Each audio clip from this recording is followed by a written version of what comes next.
Hey, what's up out there? You know who it is. It's your boy David from Relentless Hope. I'm in here with my big homie. You might know him as my bodyguard. He might have appeared as my bodyguard before. Big Nick up in here. What up? I don't know why I'm saying it's up in here because it's his studio and I'm acting like I'm up in here at the studio. Let's go. What's man. up, my I'm glad man? You're here, bro. Hey, bro, I love you, dude. Anytime we get to bro. spend time together, man. It's always a journey. It is, man. Yeah. It's like a David and Jonathan thing. You know what I'm saying? Like with us. From the first day we met, bro. You remember the first day we met? I do. But remind me. That means he don't, but he will in a minute. Yeah, I will. Actually, the first time I ever met you, well, I'd heard from you from Jonna when John and I were first like friends. Yeah. But then we were at the Walmart right over here. I do remember and that. it was Jonna was past curfew. Yep. And she wasn't doing what she wasn't doing what she was supposed to be doing or something. A dirty girl. And I'm like, what John? I said, Rachel. I said, what's Jonna doing with that guy? Who's that guy with all the tattoos? And it was Jonna, Adriana, and Bree. Yep. And whatever. Well, I don't even know why we went there. Like, she gave me a ride there. Even might have been the Van Jackson with us, too. Might have been all of us. And they were little, man. Bro. That's been... I mean, you only got like 15, 11 kids. Well, 3. I don't need 4. I just tattooed them. You got to tattoo them all on your body so you know how I know it's a kid and not an X? It's still on there. Bro, that's crazy. No, man, but that was one of the first time we met. And that was back in the TC days when you worked at Teen Challenge. Yeah. Jonna was in the re-entry at that time. I guess that's what she was on her way out, though. She was kind of getting ready to get her own place. And I just remember, I was like, that dude's pretty cool, but I don't know about the rest of them. The rest of them, yeah. But there's some good ones. That's a whole nother episode. There's a lot of good ones, though. Yeah. But, and then who would have thought now we are 13 years later, something like that, 12. Man, a whole nother life, brother. Been a long time. It has. And a lot of things have happened, but man, one thing remains the same. We're still chasing after the same thing. God's still God. God's still God, man. But God, like your shirt. But God, that's it, brother. Go get you a But God shirt. Speak to the mountain. Yeah. But now, man, we're it's crazy because we went some years, and that's a whole nother episode, which we'll get into a deep one on that because we'll probably cry and laugh at the same time. But absolutely, you know, we went through some time where we didn't talk. Yeah, we went from the beginning where we were like tight, thick as thieves from the beginning, like you. And then Jonna got out of Teen Challenge, and then you guys are still working there. But then me and you, like, you would work with me sometimes. Yeah, man. True. I remember because you remember. I was at Teen Challenge doing full-time ministry. Mm-hmm. Me and you were chilling and doing our thing, and you had your pool table company. And I remember me talking to you, and I'm like, "Yo, I was gonna get to that." Yeah, man. But you know, I was like, David, man, what should I do? I gotta do something to provide for my family because ministry wasn't cutting. Wasn't doing it, and I remember you were when you come from dudes like us and where our wives come from, how our whole life is. We changed our life. We knew nothing but the street or messing up. Yeah. Right? We were talking early off camera. Yeah. We know being on the street and usually messing things up, right? Yep. I can't even sell dope right without messing it up. That's it. End up doing it, owing money, whatever. Doing the dope myself. And then, so you and Rachel had changed your life so drastically, as John and I. And I remember you were working there and you putting your heart into it and you were seeing lives change. But I remember the conversation, bro, because you was kind of scared. Yeah. You were like, bro, I know I make this and no shot at anybody. It is what it is. Yeah. And you were like, bro, and I remember talking to you and I said, bro, this is how I looked at it. And I'm a kid with an 8th grade education, bro. Man. You know what I mean? I learned to add and subtract. You broke it down real simple. I learned to add and subtract, never went back. You know what I mean? That's it. But I said, how many cars do you need to detail? Yep. Obviously, you were good at it. I already knew that. Yep. I said, how many cars do you need to detail to have that paycheck? Yep. And you were like, 2 or whatever. I'm just saying, whatever it was. That's exaggerating, but that's about right. It was something like that. And I was like, so you don't think you collect cans, man? Yeah. And I wasn't trying to take shots. I was just saying, same thing with me. When I first moved here, you know, my background, obviously I moved pool tables, always have, was I got a job at a body shop when I first moved to Cape Coral, you know, whatever, 18 years or whatever, long time. And I remember working at that body shop, making X amount of dollars at the front desk. I was working customer service. And then I started doing pool tables, started getting calls. And I thought, man, but I don't know if I want to quit this job because nobody knows me. And I was like, how many pool tables do I need to do a week That's it. to make this. And that was the same advice. And now look at you, bro. Yeah, man, that little piece of advice. And the other thing is, man, you kind of pushed me out there to do it when you broke it down and put it into perspective. It was kind of like a wow moment. Like, you know what? You're right. I only need to do this amount of cars to make what I'm making here. Yeah. And I have more freedom. Yeah. And then once I pulled the trigger on it, times got slow. And I remember, man, calling you. I'm like, David, man, I ain't got nothing on the schedule this week. What's up? And you're like, come work with me, man. Yeah, come work with me. And I remember. And that, and that's crazy because you were just getting started. You were getting your feet wet. Yep. You were selling yourself short. Yep. We talked about this, both of us. Because you were like, well, should I charge them that much? So-and-so only charge. Yeah. I'm like, well, how long does it take you? What's it worth? Whatever. You're like, yeah, but, and so I remember you're like, hey, man, I got so weak. I'm like, hey, bro, we got a one-piece slate. Remember that table? Oh, my God. We won't say the name of the church, but you never paid me. Oh, really? Yeah, we won't say the name of it. What? Yeah, but you remember that, right? I almost went to their church with gloves with duct tape on it when the offering bucket went around. It just got my money. Just got my money real quick. No, but what was that? Home Alone. But stuck his hand in there. But no, I forgive you. I'm not bitter about it. But it was a long time ago. That's about 12 years ago. I'm gonna let it go. But brought it up 12 years ago. Still bringing it up. A little hurt. Yeah. But hey, we need to collect that money because I know y'all doing good now. Time's hard. Time's hard out here. We need that money. But that was a one-piece slate. Yeah, and Nick, man, that was dangerous, bro. Man, that thing was heavy. You remember that? You were down at the bottom. Remember, we had ropes because they couldn't get it down the stairs. Oh yeah. And Jonna was pushing a little bit, and you and Pastor Carlos, bro. And you're like, okay, oh man of faith, yeah. And we got it down. And again, that was back to our then Rachel, you, I, and Jonna all did the game room. FGCU game room. Remember that? Yeah, that was dope. Me and you moved a one-piece slate again. Yeah. Up 4 flights of stairs, wasn't Dude, I was thinking, man, I'm glad I worked out because but I don't know how you do that. And that was back in the days, which I still got some ways to go, but I didn't work out then. Yeah. I remember you was moving. You were working out a lot. And I remember you telling Johnny, he's like, man, I can't believe how strong. I didn't realize he's gonna be that strong. Right, I'm like, my biceps were looking pretty good. Look at this Flyfit t-shirts. We looking pretty good. Right, Go get you some Flyfit. Flyfit for sure. Them things are good. That's what I gotta say, man, Nick, from the beginning, bro. And then I'll get teary-eyed. I'm soft for cotton, bro. But and Jackson put a post on the other day that I told him to put on for you because back then I remember when I did a concert, you brought all the guys from TC. Yeah, we rocked it out. We shot the No Hollywood video. You were there. You were in it. You were the security guard. Yeah. We were on the streets. The Raging Cajun. Yeah, the Raging Cajun. Had a little wig and everything. It was good, bro. Anything we've done, dude, you've always supported me. And then we let the devil get in our heads, and we both went back to what we knew we shouldn't have did. Yeah, man. And then Satan plays minds, and we had a stupid. I don't even know if it was a fallout. It was just me and John had a fallout. Really, it was just a weird time. Everything kind of fell out. I think we just I was thinking about that the other day after we got off the phone because if you don't know, and I'm sure our wives will tell you, when me and Nick get on the telephone at night, it's kind of like two teenage girls talking like they're in love or something. Because we get each other. Not that other people don't get us, but we laugh. And we can vent and say things. Yeah, we talk. That might get us canceled. No, absolutely. If y'all really heard the real conversations, I don't know if we can air that. No, we wouldn't air that. But, I was thinking, it's really, I believe God did that at that time, and people can say, oh, God didn't do this. But I believe he did because me and you in the world together, that's not good. I mean, it would have probably been good times for us, but it would have been good for other people we're too extremist, right? Way too extreme, man. And I'm thankful that we both made it back. Yeah. With our wives, with our marriages intact. Yes. Man. We both got back to where we need to be with God. Yeah. And more than that, we linked back up to do the mission that we started to do from the beginning. That's it, man. And that's to tell people that Jesus saves, and if we can change, anybody can change. That's it, bro. That's how I know God's real.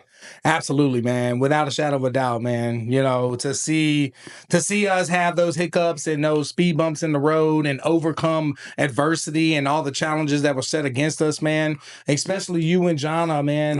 What you guys have come out of and come away from and where you are today. God, bro. It's crazy. Sometimes I look, man. because I've never, and I've said this on our podcast, but there were some things that happened. I remember one day sitting, and I was clear headed, man. Like, and I thought we'll never bounce back from this. Like, I love her. Yeah. But I don't know if I love her more than what my ego feels right now. You know what I mean? Or my pride. And vice versa. She would tell you things too, Yeah. And but just like the shirt says, but God. Yeah. But God had another plan. He said, hold on, wait a minute. Your kids need to see that this may not be your first marriage. Yeah. But this is going to be your last marriage. And what God can do. They can also, other people can look and go, oh, wait. Because it's not because we're special. It's because if we can do it, anybody can do it. Absolutely. You know? As many times we messed up, not to cut you off either, but you said it, man, but God, and it goes on, who is rich in mercy. Oh. Bro. Dude. Like the amount of mercy and grace that's been extended. It's kind of like this, man. I'm trying to practice this, and I'm not always good at it, but it's like when I start to say, oh, well, they should have did this, I'm thinking, really? Do you really want to go there? Yeah. Big day, do you really want to go there? Real. Like, come on, man. You know what I mean? And then you give somebody empathy, which means I'm going to put myself in their state right now. Yeah. And when I look at us, man, it's just, it's empathy thinking, man, dude, if it wasn't for God. Yeah.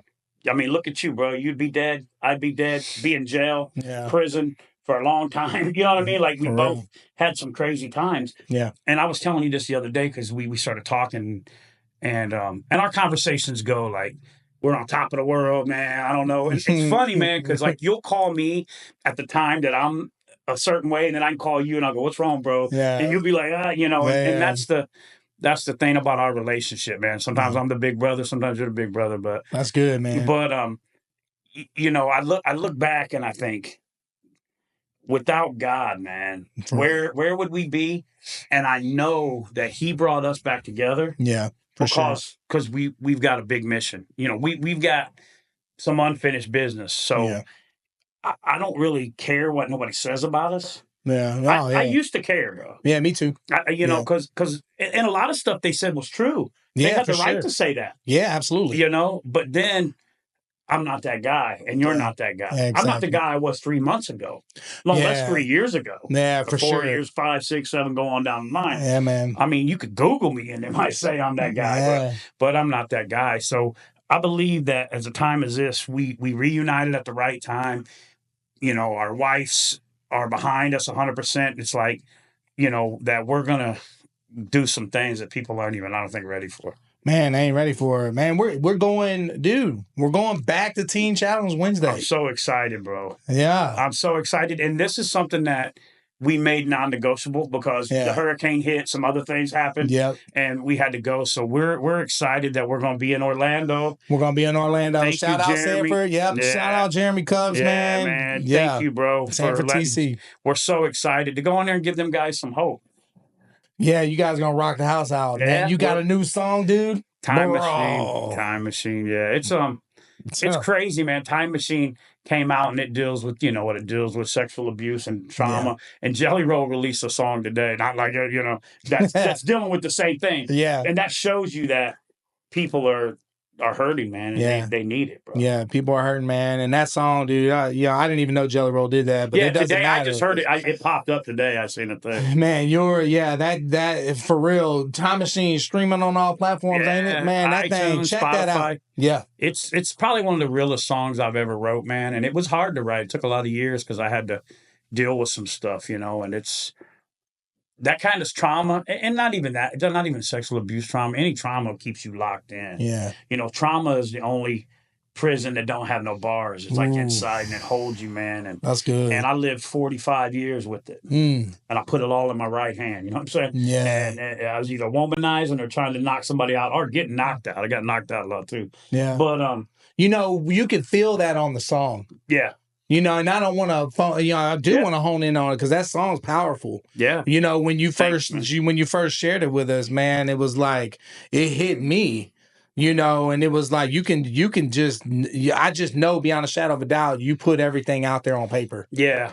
There's a lot of AI emotions on that, man. Yeah. My son said, ain't no chat GPT on that. No chat GPT on that boy. one. And yeah, man, and it really freed me up, even if nobody liked it. You know what I mean? Yeah. Me and my sister, and the album cover, which is cool. It's like a picture of me standing looking, and there's a picture of me and my sister when we were little. You know what I mean? And it's kind of because we both kind of dealt with the same thing, man. You know what I mean? So, man, you've been an artist for so long, though. But it's like, do you think? I know you think I'm not a. I always wanted to be a rapper. Right. You know, I'm like quarter of a rapper.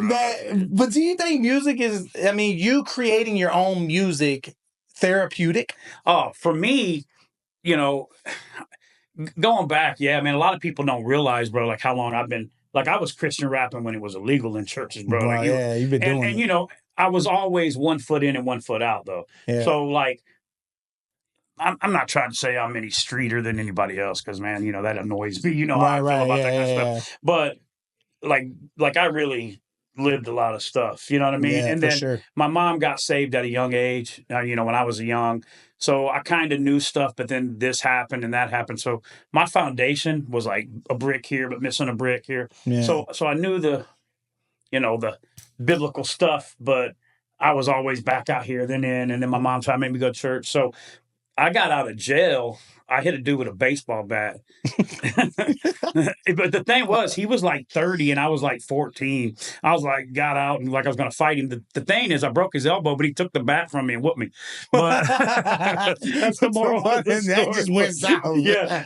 But what happened was, really was, but I went to jail and I was in there and I was like, man, I was a kid, you know what I mean? I was in detention, Gift Avenue Detention Center in Peoria, Illinois. And I got out and I wrote a song in there, you know, like I'm going to change my life. And I really jumped into the youth group and was trying to change my life. You know what I'm saying? And plus, this is all after everything that happened to me as a kid. So what happened was that stuff stopped happening to me when I was old enough to say, hey, bro, I'll kill you if you touch me. I'll stab you or whatever.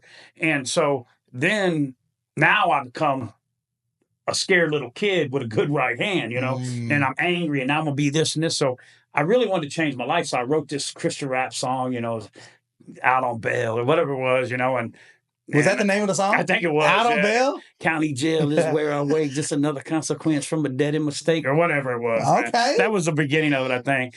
But it got rewrote a couple of different times. I went to jail a lot. But I got out. And so I went to youth group and you know, shout out Lighthouse and my youth pastor. She's passed away, Vicky Kinzinger. She was awesome. And she's seen something in me, you know. Yeah. Like David's got a great heart and he's really talented. He can write stuff. And so I remember she gave me the opportunity to rap at we were having like this 4 different churches things. Mm-hmm. And now I had already rapped at like talent shows, like lip syncing Beastie Boys. Yeah. I did LL Cool J, I Need Love at a dance club and won. Like, so I already was good, you know, doing that kind of stuff. So, but this was the first time I had put like Jesus in it. This is wasn't no DC Talk. I didn't know who that was. I didn't know no T-Mon. I didn't know who any gospel. I didn't know who any of those were. This is you doing you. I just knew I liked hip hop. Yeah. And what's crazy is now that there's a whole genre of country rap. But I remember back then saying, I think I'm going to rap, but my granddaddy has chickens in a school bus. And I remember my black buddy, Dave Vettel, love me. He's doing life prison, man. But he goes, what's wrong with you, man? He's like, you know where you live? I go, yeah, but my granddaddy lives in Tennessee. And now, who would have thought in 1989 or 88 there'd be a whole genre of country rappers and everybody wants to be from a trailer now. But they didn't want to. But anyway, I'm getting off subject. But that's why we knew we were going to be on here. We didn't set a timer. We didn't set a timer. This is just having dinner together and we're going to hop in the studio. Yeah, that's it. So that started my Christian rap thing. I rapped at that youth group and it went over really good. Yeah. And so then I was like, oh man, okay. So I remember my mom, she saved up her tips, God bless her soul, and bought me this drum machine. Looked almost like that back then. And there was this guy that worked at the music store.